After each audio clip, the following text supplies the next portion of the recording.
Bienvenidos a este episodio que será viral. La Ciudad de México se ahoga. Las lluvias de los últimos días ponen al descubierto nuevamente que no estamos preparados para resistir tal cantidad de agua.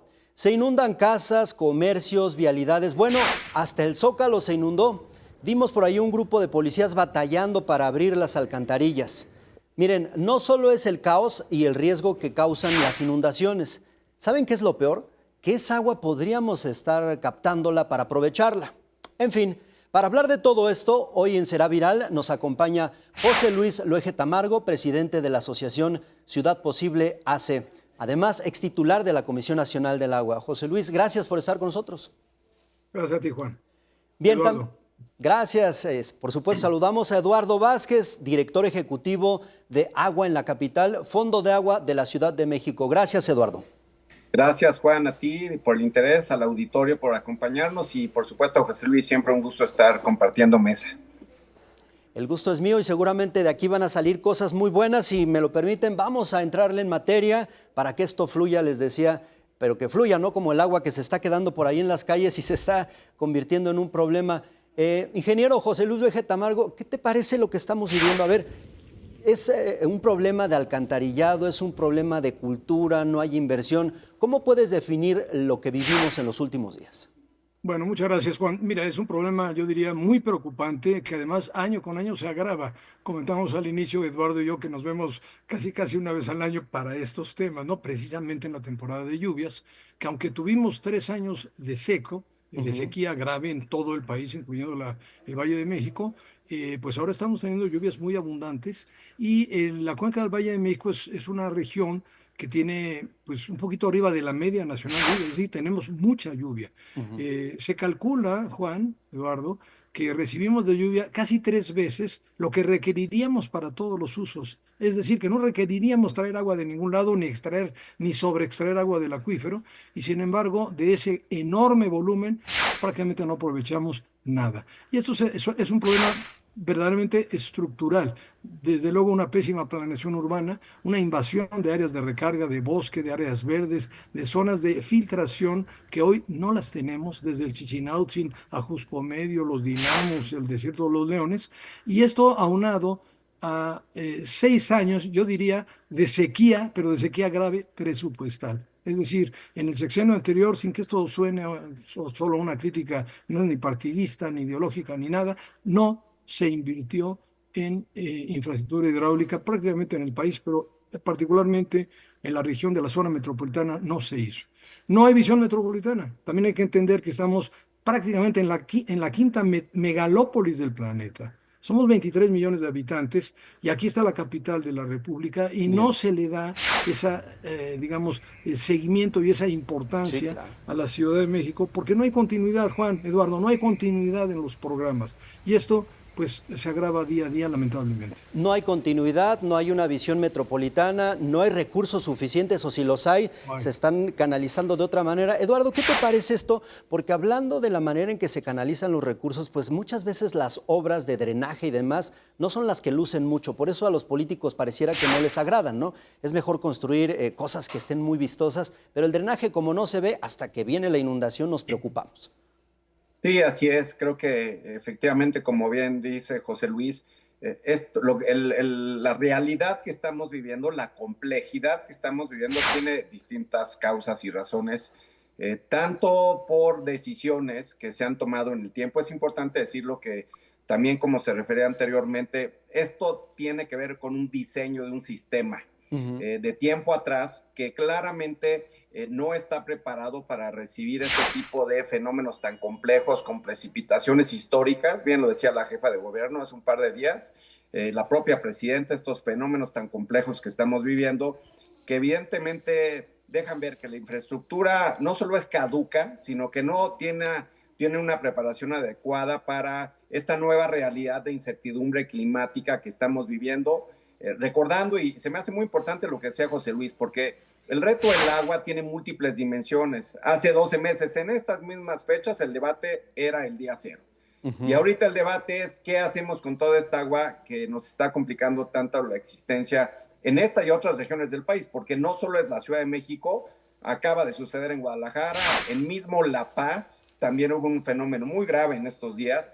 Entonces creo que aquí el comentario va orientado a que los modelos de gestión, los modelos de infraestructura existentes no tienen la capacidad suficiente y necesaria para enfrentar estas nuevas realidades que son la norma. Debemos de entender que no es un fenómeno casual ni circunstancial. Seguramente año con año vamos a vivir escenarios cada vez más complicados que por supuesto requieren una inversión significativa, nuevas tecnologías, un enfoque de adaptación, buenas políticas públicas. El tema de ordenamiento territorial que mencionaba José Luis con toda razón es clave. Debemos de planear mejor las ciudades, los centros urbanos, proteger las fuentes de agua en los ecosistemas prioritarios que también mencionaba José Luis, y tratar de transitar a nuevos modelos de gestión, por ejemplo, que en otras latitudes existen como las ciudades esponja, particularmente en China, que son espacios donde justamente el agua de lluvia se capta, se almacena, se infiltra, recarga nuestra principal fuente de agua, por cierto, aquí en el Valle de México, que son los acuíferos, y se maneja y se regula de mejor manera todo este volumen de agua que está cayendo de los cielos. Y pareciera que por lo pronto más bien la reacción es a corto plazo. Hace 2 o 3 meses se anuncia, por ejemplo, el operativo y entregan camiones Vactor y son algunas medidas que van a funcionar posiblemente para unos cuantos días de lluvia. Pero ¿qué pasa con los programas que son de más a largo plazo, ingeniero Eloy Tamargo? Porque pareciera que son los que no vemos, ¿no? Pues ese es el problema que decíamos hace un momento, Juan Eduardo, que no hay continuidad en los planes, en los programas, ¿no? A mí me tocó, efectivamente, como director de la Conagua, perdón que hable de nuestra administración, establecer una Agenda 2030. Fue un programa de trabajo con visión a 20 años adelante. Me parece bastante bien hecho, no porque haya estado en nuestra administración, sino porque fue de mucha participación académica de gobiernos municipales, de industriales, de agricultores, etcétera, que se consensó incluso a nivel, no legislativo, pero sí a nivel pluripartidista. Entonces, la Agenda 2030 era una hoja de ruta en donde se establecían las acciones y programas. Son hojas de ruta, Eduardo, Juan, que tú puedes ir variando año con año, pero lo importante es tener una visión. En este caso, tiene que ser una visión metropolitana y tiene que ser una visión de largo plazo. Claro, las obras son muy importantes, son muy grandes y son muy costosas. ¿Y qué pasa? Que llega el siguiente gobierno, yo le entrego, mira, esta es nuestra hoja de ruta, la agenda, te va a servir, te estoy dando una herramienta, ¿no?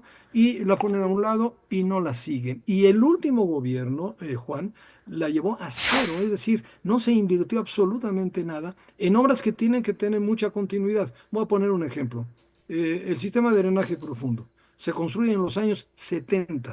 Debido a los hundimientos del suelo del Valle de México, este desagüe que se diseñó exclusivamente para agua pluvial y que año con año se vaciaba, se revisaba y se le daba mantenimiento, a partir de los 90 hubo necesidad de utilizarlo como drenaje de aguas negras también.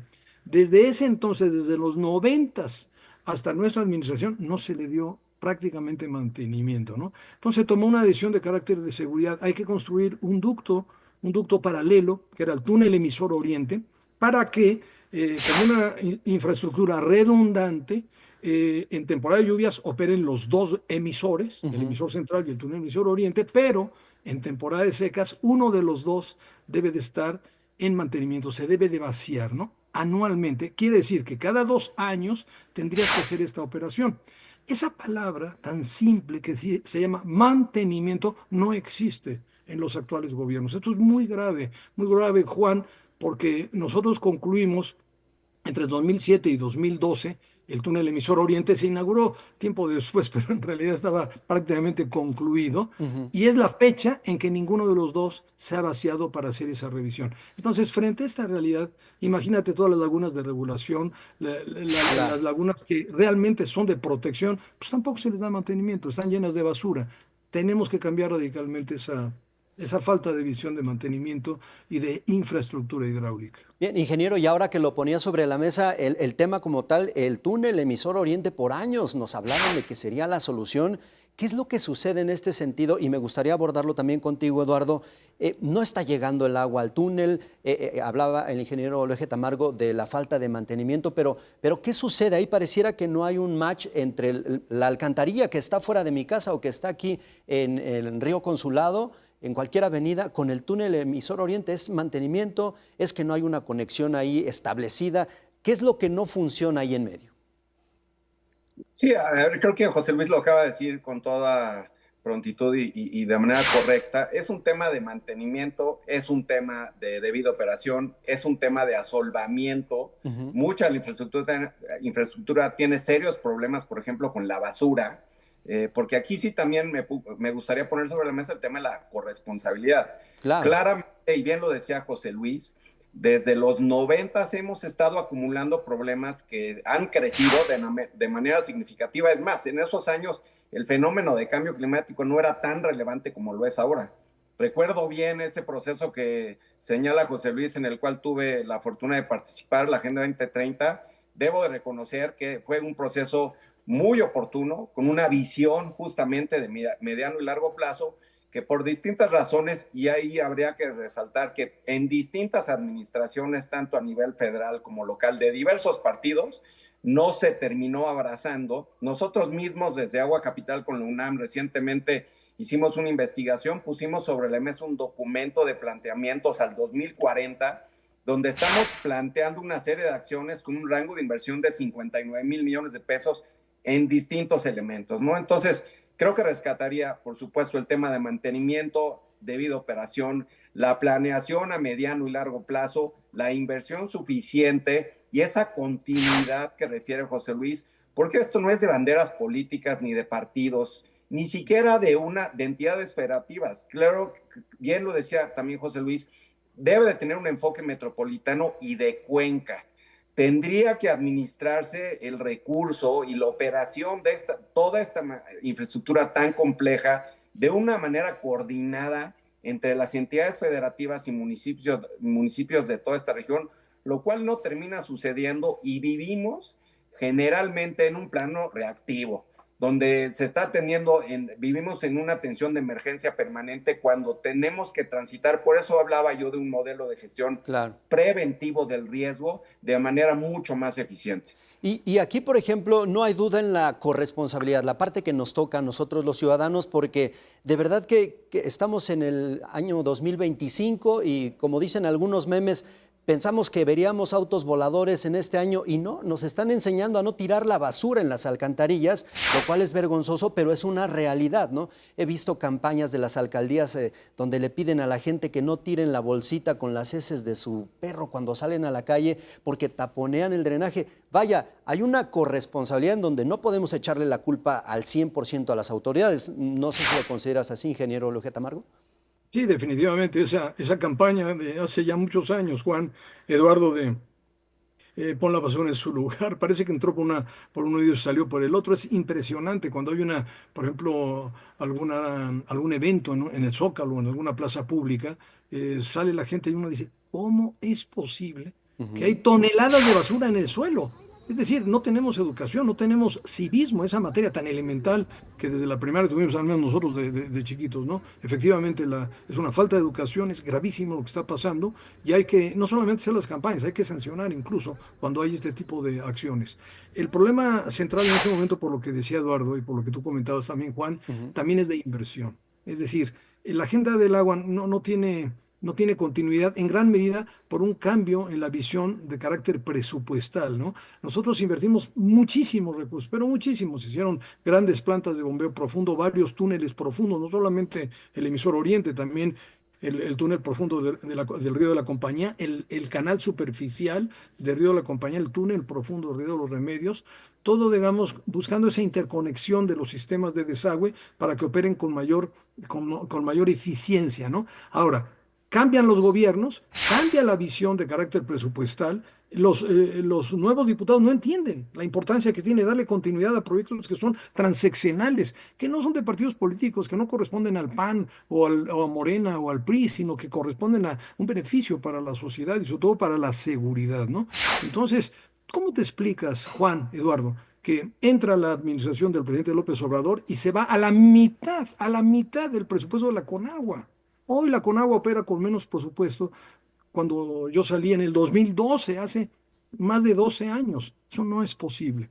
Y en materia de inversión directa, cero, prácticamente cero. Entonces, sí hay una corresponsabilidad efectivamente del carácter social con la población que tira la basura, pero hay una grave responsabilidad de los gobiernos, de la política, de no tener esa visión de largo plazo y de continuidad, independientemente de partidos políticos. Claro. Y hay un problema muy serio, no hay recursos. Tú revisas el presupuesto de egresos 2025, evidentemente no hay dinero. Es decir, no hay dinero suficiente para estas obras de las que estamos hablando.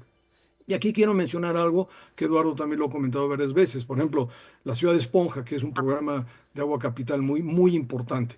Claro, tienes que cambiar todo lo que sea cementado y asfaltado por suelos permeables. Entonces tienes que invertir mucho dinero. Y hay una figura, Juan, que se llama APP, Asociación Público-Privada, que se satanizó en el gobierno anterior, que en realidad pues, es una ley federal y es una ley aprobada en todos los estados de la República, por lo tanto es una ley constitucional y es un sistema que si se opera bien es muy eficiente porque se forman consorcios para grandes obras que se financian prácticamente al 100% y obviamente se van pagando al cabo de la operación en los años consecuentes. Y esto se ha dejado a un lado con una idea errónea, absolutamente errónea, que se está privatizando el agua. Eso es falso, eso no tiene ninguna sustentabilidad de carácter ni económico ni social, ¿no? Entonces necesitamos realmente inversiones con mucha mayor inteligencia. Con mucha mayor inteligencia, y a mucha gente no le gusta este asunto, ingeniero, pero cuando se habla de la austeridad y el impacto que genera, por ejemplo, en los medicamentos, y podemos hacer una lista en los temas de seguridad, en los temas de protección civil, este es un rostro más, el que no haya recursos para que operen como tal las instancias encargadas de llevar el agua, de administrarla y demás. Eso es un verdadero problema. Y ahora que comentabas, ingeniero, me gustaría retomar este asunto de las ciudades permeables. El concreto, yo honestamente ni siquiera sabía que esto existe, supongo que es caro, pero ¿cómo se podrían implementar más? Y no sé si podrías abordar un poquito también, Eduardo, ¿en dónde, cómo podrían adaptarse estos espacios permeables? Hemos visto algunos intentos en Iztapalapa y demás que se ponen filtros para captar agua, pero yo no sé si estos no han sido suficientes, se tienen que llevar a varios espacios de la Ciudad de México. ¿Cómo tener captadores públicos, por así decirlo, captadores de agua? Sí, a ver, creo que hay distintas maneras de habilitar estos modelos. Por ejemplo, el espacio público. Hay muchos espacios abiertos en la ciudad que deberían de dotarse de infraestructura. Bueno, incluso antes de entrar al detalle, sí quiero reforzar el comentario de José Luis, que todo lo que estamos comentando requiere inversión. Sí, claro. Y generalmente son inversiones significativas. Eso no riñe necesariamente con la austeridad. Me parece que hay que hacer inversiones eficientes, que es diferente. Y en este caso, si estamos pensando en abordar el espacio público, habilitándole de herramientas y infraestructura que permita captar, infiltrar y recargar el agua en estos grandes espacios abiertos, como existen en otros países y en otras localidades, las nuevas edificaciones, equipamientos, las grandes infraestructuras que tienen grandes superficies de captación de agua de lluvia, que de ahí se puede habilitar un mecanismo para captarla, almacenarla incluso a nivel subterránea, para volverla a utilizar en épocas de secas y que el remanente sea canalizado gradualmente al drenaje, evitando que el agua regrese literalmente a las vialidades y afecte todo el patrimonio y la infraestructura pública y privada. Los sumideros también, que se puedan habilitar estos grandes, déjenme, perdón, ser un poco coloquial, estos grandes hoyos donde el agua también se puede infiltrar y regula el flujo de las inundaciones. Lo que también comentaba José Luis, el fenómeno de la deforestación en suelo de conservación es terrible porque genera erosión y eso hace que las corridas derivadas de las grandes lluvias impacten mayormente en las inundaciones. Lo podemos ver, por ejemplo, en el cruce de Periférico y Ajusco, Siempre pasa que cuando hay una lluvia como la que estamos viendo, de hecho, en estos momentos, se colapsa.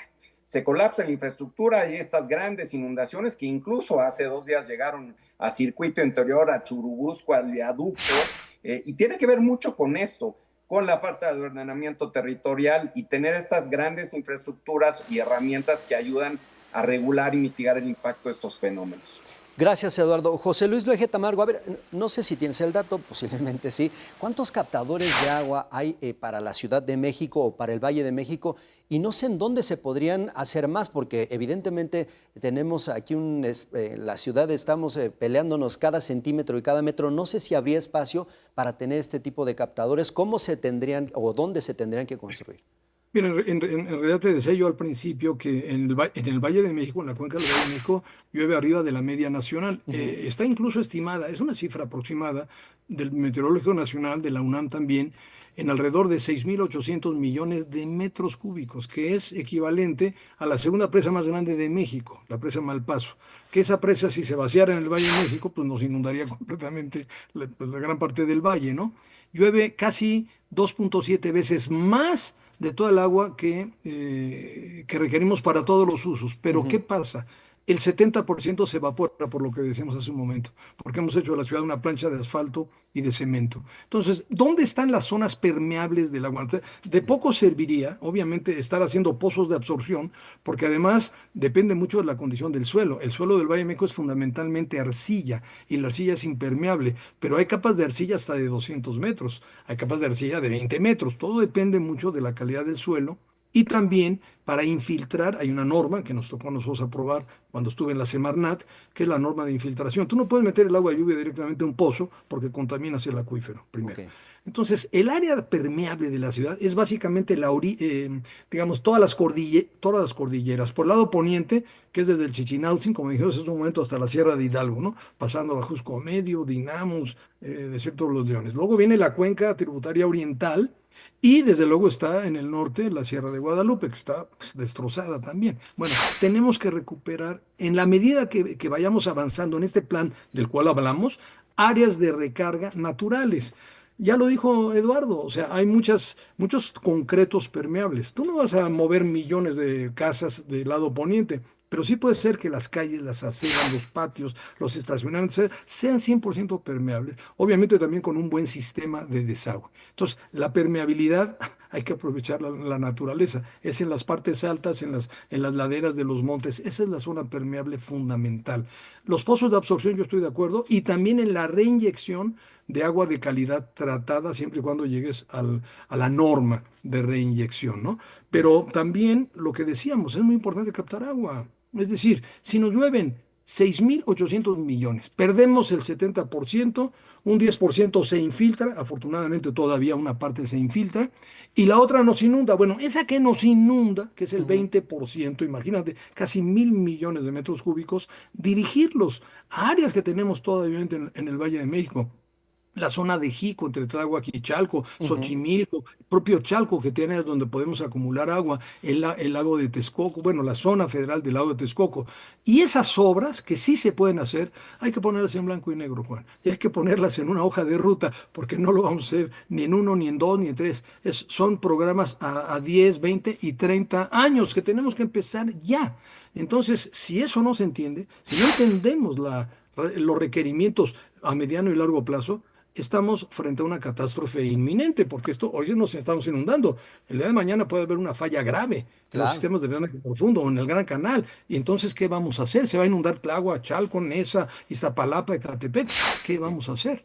Híjole, ingeniero, pues aquí la clave está y ya nos decían pues que todo esto cuesta y entonces es ahí donde la autoridad lo piensa mucho porque es mejor estar así, tener soluciones aquí a corto plazo y yo decía, hacer eventos donde les damos impermeables nuevos a los policías para que en lugar de cuidar las calles se pongan a destapar alcantarillas, qué sé yo, cualquier tipo de acción que únicamente tiene esta visión cortoplacista, por así decirlo. Bueno, pues yo les agradezco a ambos, estamos llegando al final de esta charla. Por supuesto que preocupa lo que está sucediendo en la Ciudad de México. Estamos a la vuelta de la esquina con el Mundial de Fútbol. En un año no me imagino así la ciudad con tanta gente visitante, con un evento de talla mundial y que estemos con una crisis así. Algo se tiene que hacer, no hay duda. Pues, ¿alguna idea para cerrar esto, para ir englobando todo, Eduardo, por favor? Sí, como no, gracias Juan, como siempre, y agradecer a José Luis también por la participación. Gracias. De manera muy puntual, el llamado a la acción es ya. El reto del agua es un tema del presente que amerita soluciones con visión de largo plazo, pero que se tienen que implementar desde ya, porque si no, efectivamente, ahorita los dos comentaban, vamos a empezar a vivir situaciones y circunstancias que nadie quiere ver. Pero claramente no podemos seguir administrando el problema ni pateando el bote hacia adelante y por tanto hay que invertir, hay que formular mejores políticas públicas que tengan incentivos adecuados para canalizar los recursos suficientes y aprovechar las nuevas tecnologías. Afortunadamente estamos viviendo un mundo donde las grandes tecnologías están avanzando a pasos agigantados. Se tiene que renovar la infraestructura, darle un buen mantenimiento, fortalecer los cuadros y a las instituciones. También quisiera poner eso sobre la mesa. Es muy importante que las instituciones del sector del agua tengan los presupuestos adecuados y los cuadros, el capital humano adecuado para enfrentar estas circunstancias. Y por supuesto retomo el tema de la corresponsabilidad. Si bien se entiende el rol central de la autoridad a nivel federal y local, evidentemente aquí todas y todos tenemos que poner nuestra parte, el sector privado, el sector social, el sector académico, los medios de comunicación y las personas a nivel individual. Tenemos mucho que aportar para resolver de manera colectiva este reto. Sí, de eso no tenemos duda, Eduardo. Muchísimas gracias. Ingeniero Loeje Tamargo, ¿alguna idea para cerrar, por favor? Pues básicamente ya lo comentamos, Juan, visión de largo plazo, visión de Cuenca, como lo acentuó muy bien Eduardo, presupuesto, realmente un presupuesto que garantice acciones de mediano y de largo plazo, tener todas estas obras que son necesarias para dar seguridad, para captar mayor cantidad de agua de lluvia, ponerlas, evaluarlas, ver cómo se pueden financiar y no dejar esa hoja de ruta, porque vuelvo a lo que dije al principio, un gobierno que no da continuidad a las obras de infraestructura está muy mal.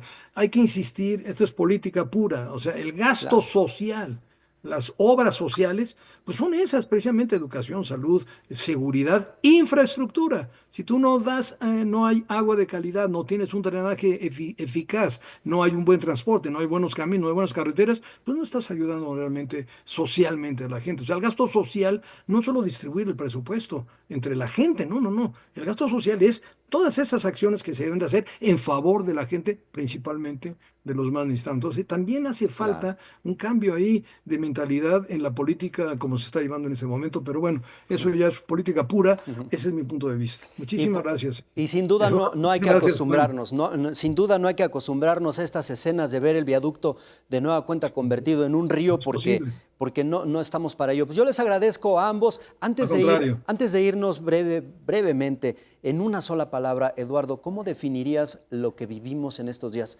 En una palabra, por favor. Un reto inmenso que se debe atender de inmediato. Se tienen que tomar decisiones para atenderlo de manera inmediata. Gracias, Eduardo. Ingeniero Loeje Tamargo, yo sé que está difícil, pero en una palabra, ¿cómo definirías la crisis que vivimos en estos días? Riesgo inminente para Ri- la gran metrópoli. Riesgo inminente para la gran metrópoli y un reto, sin duda, nos decía Eduardo. Yo les agradezco a ambos, muchísimas gracias. Llegamos al final de Será Viral. Agradezco a José Luis Loeje Tamargo, presidente de la Asociación Ciudad Posible AC, además extitular de la Conagua. Gracias, ingeniero. Gracias, Juan. Gracias, Eduardo. Qué amable. También agradezco a Eduardo Vázquez Herrera, director ejecutivo de Agua en la Capital, Fondo de Agua de la Ciudad de México. Muchísimas gracias. Gracias, Juan. Gracias, José Luis, al auditorio, por supuesto. Gracias, un abrazo para los dos, pero sobre todo gracias a ustedes por acompañarnos hasta el final de este video. Les decía, ¿qué les parece? Hicimos todo un análisis de lo que hay detrás, de lo que vemos ahí en la calle, el agua estancada y demás. No hay suficientes recursos, si los hay, no se están invirtiendo de la manera que se requiere. Ha habido recortes en muchas áreas, por supuesto también en el manejo de los sistemas de agua, de saneamiento, en fin, y todo eso se está reflejando en lo que ya vemos en las calles, pero viene otra parte, la corresponsabilidad. No es posible que a estas alturas nos estén enseñando, nos estén tratando de educar para que no tiremos basura por las alcantarillas en pleno 2025. En fin, eso ahí se los dejo para que lo piensen. Gracias por acompañarnos hasta el final de este video que sin duda será viral. Yo soy Juan Rivas, pásenla bien por favor.